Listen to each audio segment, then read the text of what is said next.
Assalamualaikum warahmatullahi wabarakatuh. Izin memperkenalkan nama saya Sanas Alivia, mahasiswi jurusan Sistem Informasi ITENAS Bandung. Hari ini saya akan mewawancarai Rahmati Adam yang merupakan konten kreator sosial media. Nah, Mumut ini memiliki lebih dari 13,4 ribu followers di Instagram. Nah, Mumut ini juga sedang menempuh pendidikan S1 di salah satu universitas swasta di Jakarta. Mungkin boleh kita sapa dulu. Halo Mumut. Hai Sana, Halo Mumut, gimana kabarnya? Alhamdulillah baik. Kamu Baik ya. gimana kabarnya? Alhamdulillah. Nah, Mut, sebelum kita wawancari tentang konten creator nih, aku mau tanya dulu, kamu tuh di Jakarta di universitas mana dan jurusan apa ya? Oh iya, sebelumnya perkenalkan nama aku tuh Rahmatia Nur Indah Adam, biasa dipanggil atau disapa dengan Mumut. Dan aku sekarang lagi studi pendidikan di Universitas Bakri, jurusan Food Technology atau Food Science yang biasanya orang kenal tuh ilmu dan teknologi pangan. Wah, boleh ceritain dulu apa tuh teknologi pangan? Teknologi pangan itu sebenarnya banyak yang salah artikan. Pertama kali masuk sini juga kadang bingung, ini jurusan apa? Karena mungkin orang-orang banyak mikirnya, oh teknologi pangan mungkin masak-masakan atau tata boga dan sebagainya. Itu salah besar. Jadi teknologi pangan itu bekerja kayak di bagian kayak mungkin prospek kerjanya lebih ke BPOM, bahan-bahan yang ada di makanan kayak ingredients food, kayak kita meneliti juga tentang makanan produk yang akan kalian pasarkan. Jadi mungkin itu sih kalau untuk teknologi pangan, tapi untuk teknologi pangan itu kalau bicara teknologi pangan luas ya, karena pangan di Indonesia pasti akan selalu ada dan gak pernah akan redup. Misalnya bicara tentang teknologi pangan, ya Indonesia selalu punya inovasi-inovasinya sendiri nggak sih? Jadi ya pasti akan butuh banyak banget apa ya? Disebutnya kalau nanti lulusannya mungkin expertise di bidang teknologi pangan gitu mungkin ya bisa jadi kayak gitu ya. Nah, kita udah ngebahas sedikit nih profesi lainnya dari Mumut, yaitu mahasiswi juga di Bakri Teknologi Pangan. Nah, sekarang kita akan masuk nih ke konten creator. Jadi selain mahasiswi juga, Mumut ini juga konten creator. Nah, apa sih hal yang mendasar kamu jadi konten creator? Sebenarnya nggak tahu dari dulu juga suka sebenarnya dengan sosial media. Oke. Nah, waktu tempat awal-awal COVID itu eh ada beberapa tawaran dari mungkin campaign-campaign dari beberapa brand atau perusahaan yang menawarkan untuk mempromosikan brand mereka, perusahaan mereka. Nah, berawal dari COVID itu dan juga pada saat itu di masa kuliah aku tuh kan lagi online.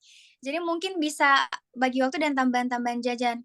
Mungkin kalau sebagai konten kreator di beberapa brand dan sebagainya, awal mulanya itu belajarnya juga nggak segampang itu juga karena kita harus bisa attitude depan kamera, kita Betul. juga harus berani.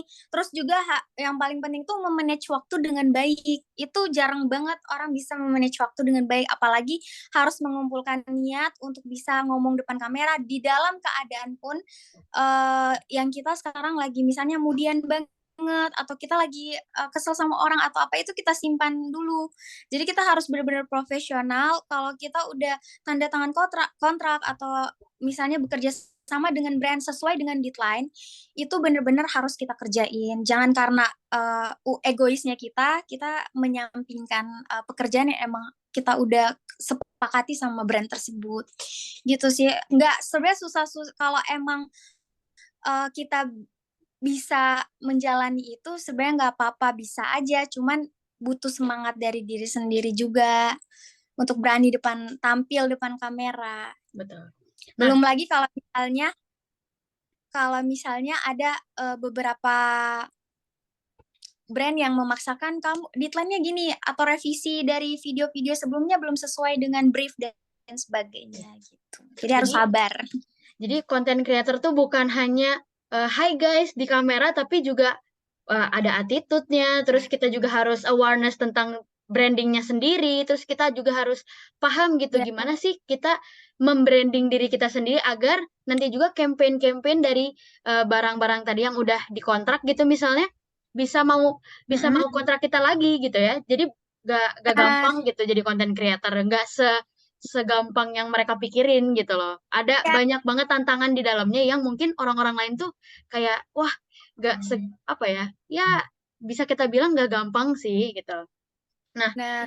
oh ya, nah aku juga mau nanya nih, konten-konten yang kamu buat di Instagram tuh jenisnya kayak apa? Aku sih sebenarnya kalau untuk Instagram, aku lebih mempromosikan beberapa brand produk itu aku lebih mengarah ke fashion. Oh, Nah, fashion. fashion kenapa? Karena aku dari dulu suka banget mempelajari fashion-fashion dan sebagainya. Mungkin agak bertolak belakang sama sekarang yang aku jalani karena aku Betul, teknologi pangan. Dan betul. aku suka fashion dan sebagainya. Sebenarnya nggak apa-apa. Semua orang tuh bebas memilih passion dan soft skillnya masing-masing. Mungkin kita juga sebagai aku belajar studi teknologi pangan, tapi di luar dari pembelajaran itu, aku juga bisa belajar fashion dan sebagainya. Karena memang dari dulu aku sangat suka melihat kayak fashion dari beberapa negara gitu. Jadi kalau ada orang yang menawarkan aku untuk mempromosikan mereka misalnya di TikTok dan sebagainya itu lebih ke brand fashion atau enggak dengan kayak barang-barang seperti biasa juga real food tapi nggak apa-apa kan aku Gak apa-apa, gak beberapa apa-apa. brand Gak gitu apa-apa, yang gak apa-apa. bekerja sama itu Gak apa-apa. beberapa brand bekerja sama aku tuh lebih ke real food dan juga ada beberapa brand seperti kayak campaign beberapa Grab ataupun Telkomsel, IndiHome yang kayak gitu-gitu sih Jadi sebenarnya. banyak Cuman ya mungkin brand-brandnya. iya Gak cuman iya makanan aja ataupun produk-produk fashion gitu ya.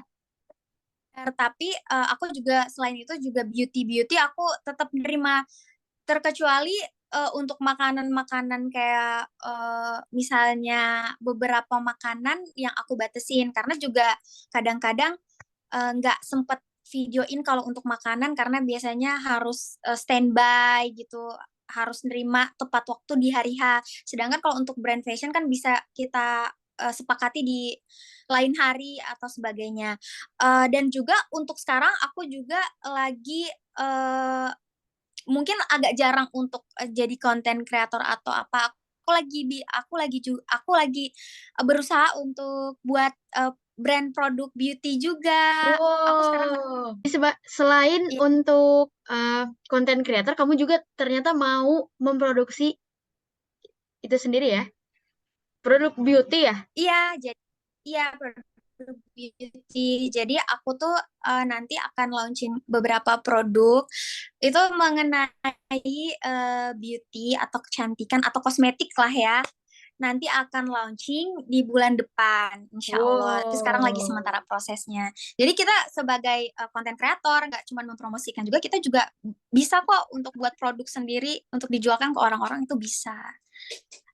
Jadi Karena tetap udah ada udah dapet dasarnya entrepreneurship-nya kan. juga ya? Iya dong, harus. Di teknologi pangan pun itu tetap belajar entrepreneurship-nya, tetap ada. Jadi sebenarnya kamu juga udah nyimbangin nih hobi kamu di fashion dan pendidikan kamu yang kamu dapetin gitu, entrepreneurship yang Ya, kamu dapat di teknologi pangan. Wah, jadi kayak kamu bisa menyeimbangkan waktu juga, kamu juga ternyata bisa belajar banyak fashion dan kamu juga bisa belajar banyak hal di content creator dan di pendidikan kamu dan bisa dibilang itu satu hal yang berkaitan. Aku juga mau bertanya nih, eh, apa sih mm-mm. yang membuat kamu bisa bertahan sampai saat ini menjadi konten creator gitu kan. Banyak banget nih sekarang menjamur banget konten creator, tapi apa sih yang bisa membuat kamu bertahan menjadi konten creator? Oke, thank you pertanyaannya. Sebenarnya aku tuh dari awal nggak kan beberapa konten creator atau apapun itu mereka ada red cardnya untuk mempromosikan sesuatu atau apa. Aku tuh kadang nggak pernah untuk mered card diri aku gini-gini dan sebagainya. Aku itu ikhlas membantu orang, apalagi kalau mereka tuh baru startup atau misalnya produk mereka UMKM dan sebagainya. Nggak apa-apa, aku followers aku atau apapun itu yang suka mengikuti aku, tentunya aku sebenarnya lebih tahu followers aku tuh lebih suka ke arah mana gitu. Jadi juga kalau untuk bekerja sama dengan aku juga melihat apakah followers aku ini apa mereka menyukai aku dilihat dari kalau aku mempromosikan fashion atau aku pergi visit store atau aku visit-visit di beberapa perusahaan itu sebenarnya lebih ke fashion. Cuman kalau untuk konten kreator aku bertahan sampai sekarang karena lebih tepatnya ingin membantu orang aja, Oke. ingin membantu orang-orang supaya siapa tahu dengan aku mempromosikan mereka, mau gimana pun feedbacknya, yang penting aku bisa bantu mereka. Dan Oh, siapa tahu juga bisa mensukseskan usaha mereka gitu. Ya saling membantu aja.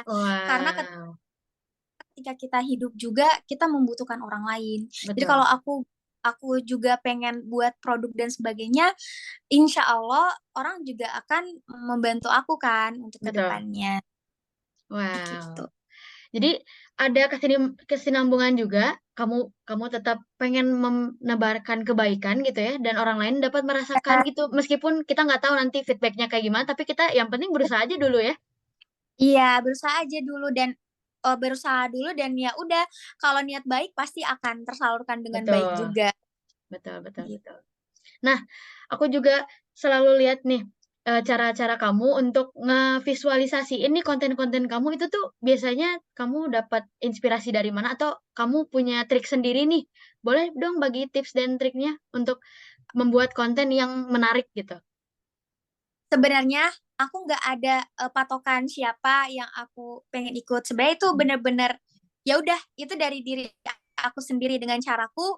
Pokoknya baik mungkin bisa sama mau untuk membeli atau tertarik dengan apa yang aku promosikan gitu.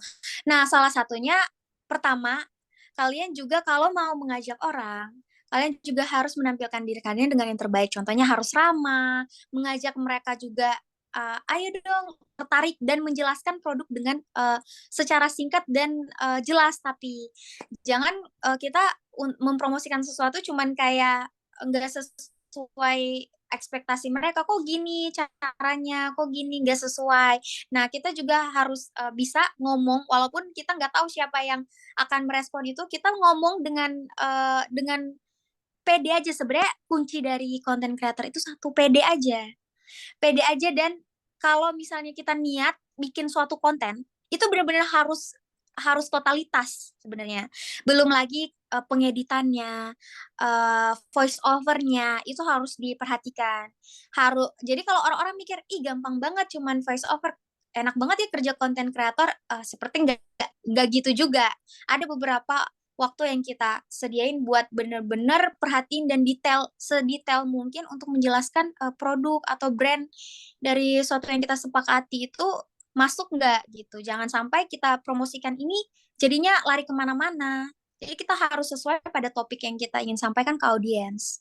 Iya, jadi harus bisa public speaking juga ya, bukan cuman asal-asalan dan bisalah harus bisa basic-basic editing juga, basic-basic Iya, harus voice over gimana caranya kita nge-attract orang-orang biar bisa tahu nih apa sih yang kita pengen sampaikan. Jadi ternyata konten creator juga banyak banget nih pelajaran yang harus kita ambil ya. Public speaking harus bisa, ya, basic editing juga harus bisa gitu. Terus yang pastinya kita juga harus mempunyai attitude yang baik sih. Ya kan? yang baik. Jadi kalau misalnya kita zaman sekarang tuh sosial media digunakan dengan sebaik-baiknya dan bisa membantu banyak orang. Nah, betul Jadi itu. baik karena juga kedepannya semua itu sekarang lagi era digital gitu. Apa-apa tuh nggak ada yang ribet. Jadi kayak ya udah kita kalau misalnya pengen buat produk atau apa nggak apa-apa. Semua orang tuh bisa membantu gitu. Dan jadi konten kreator pun itu benar-benar harus deadline. Ini tuh yang aku bilang harus bisa memanage waktu. Apalagi kalau misalnya kita lagi kesibukan ini, kesibukan itu. Jangan pernah mengambil suatu pekerjaan yang kita tidak bisa selesaikan Betul. gitu. Bertanggung jawab ya. Iya, itu harus. Jadi kan ada beberapa konten kreator yang sering bermasalah di luar sana karena ini nggak sesuai dengan deadline dan sebagainya. Nah, itu yang harus kita atasi terlebih dahulu. Apakah kamu siap bertanggung jawab dengan apa yang kamu sudah sepakati? Gitu. Baik. Jadi, nah ini pertanyaan terakhir nih. Apa sih tips Gak dan trik apa-apa. dari kamu untuk jadi content creator? Kalau aku tips and triknya, kalian kalau benar-benar niat dan pengen terlihat kalau ingin kita, misalnya diri kita juga ingin belajar, sama-sama ingin belajar, nggak apa-apa, explore aja kemanapun kalian mau. Cuman satu, harus bisa bertanggung jawab, dan juga kalian pede public speaking, nggak usah takut ngomong depan, anggap aja kita lagi misalnya kita public speaking, lebih takut kalau kita menghadapi orang banyak. Sedangkan kita kalau jadi content creator, itu bener-bener kita sendiri doang yang tahu. Jadi nggak usah malu ke siapa-siapa. Terserah orang mau, nggak usah pikirin di luar sana orang mau ngomong apa. Kalau misalnya ini dan sebagainya, itu hiraukan saja. Yang lebih tahu yang terbaik versi diri kalian itu kalian sendiri. Betul. Jadi kalian harus bisa memanage waktu dengan baik, dan juga lebih tepatnya bertanggung jawab dengan apa yang kalian kerjakan, dan jangan capek untuk belajar, jangan merasa puas sama diri sendiri. Dan ketika kalian merasa audiens kalian sudah mulai bosan tidak melihat konten kalian, kalian harus bisa menciptakan suasana di sosial media yang membuat mereka mau memvisit apa Instagram kalian, akun sosial media kalian, dan gunakanlah sosial media itu untuk membantu orang dan juga untuk kepercayaan diri kita gitu. Oke, makasih banyak Mumut. Banyak hal yang benar-benar aku belajar banyak dari kamu. Yang pertama yang aku highlight banget tadi, jangan capek buat belajar. Ya kan? Iya, capek buat belajar, jangan merasa puas sama diri sendiri karena kita juga sampai kapanpun itu akan belajar-belajar terus gitu. Betul. Mungkin aku juga masih banyak kurangnya. Cuman aku mau belajar dari awal pun, aku tuh sebenarnya kalau dibilang orangnya nggak pede ya. Mungkin Sanas lebih tahu aku dulu Betul. gimana. Cuman di makin ke sana kita lebih open minded. Gimana sih cara kita buat mengeksplor diri kita sendiri. Sedangkan kita juga jangan mau kalah dengan orang yang dia bisa. Kita juga harus bisa dong. Betul. Kalau orang rendah kita, ya udah biarin aja, nggak apa-apa. Orang bebas mau nilai kita seperti apa. Tapi kita harus bisa memberikan yang terbaik untuk diri kita dan juga untuk orang lain gitu. Wes. Makasih banyak Mumut. Aku juga mau bilang nih, terima kasih juga sudah menyempatkan waktunya untuk di interview hari ini. Makasih banget, banyak banget pelajaran yang aku ambil dan semoga teman-teman yang nanti juga lihat videonya bisa belajar banyak dan mungkin terinspirasi menjadi content creator kayak Mumut. Kasih Mumut. Semangat ya, pokoknya kamu juga semangat sana. Semoga kedepannya kita bisa sukses bareng.